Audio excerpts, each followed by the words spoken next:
Hola, humans! Avui parlaré d'un tema que ha creat molta polseguera en el vostre planeta. Existeix Déu? Naturalment que existeix Déu, però cal dir que Déu és un nom aleatori. Es diu Déu com podria dir-se 11 o 12. Per tant, estimats humans, no us quedeu amb el nom.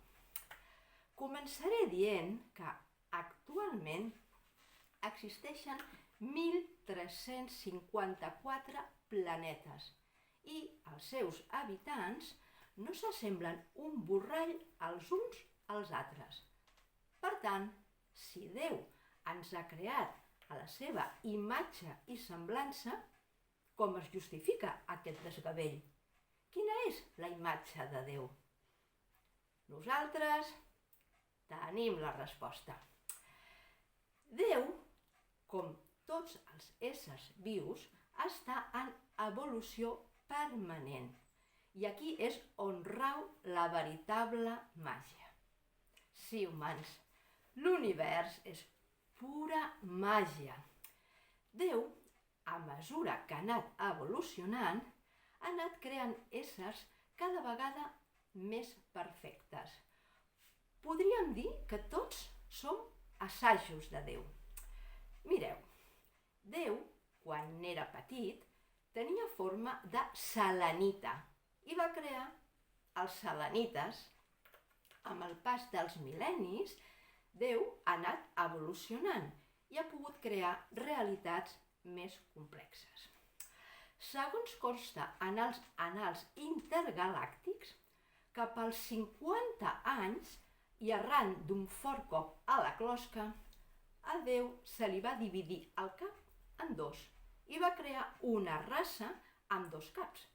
Són els bicèfals, que viuen en un planeta llunyà que es diu Bicefalíncia. A nosaltres, els eternaliencs, ens va crear un Déu gran i savi que havia après molt dels seus errors. I per això som tan perfectes. Cal dir que llavors ja s'havia cosit el cap i s'havia deixat només 6 ulls, que són els que nosaltres necessitem per poder tenir una visió perifèrica, com ja he comentat en anteriors informatius. I a vosaltres, estimats humans, us va crear un Déu molt petit, un Déu que anava a P3. Per dir-ho ràpid, sou el dibuix d'un nen de parvulari que fa guixots. Mireu si sou simples que només teniu sexe binari, mentre que nosaltres tenim per triar i remenar, ja que el nostre catàleg de sexes està actualment en 254 tipus. Però no us amoïneu, que aquí estem nosaltres per ajudar-vos en la vostra evolució. De fet, ja s'estan començant a veure els primers símptomes d'aquesta millora. Doncs, si no vaig errada, ara teniu 8 tipus diferents de sexes. Com veieu, estimats humans, per cada antena que perd la vella s'apaga una estrella o, com deia el vostre poeta, tot està per fer i tot és possible. I fins aquí les notícies. Ara llegiré un correu que ens l'envia la Natàlia i demana si podem fer-li arribar un llibre de poesia eternalienca.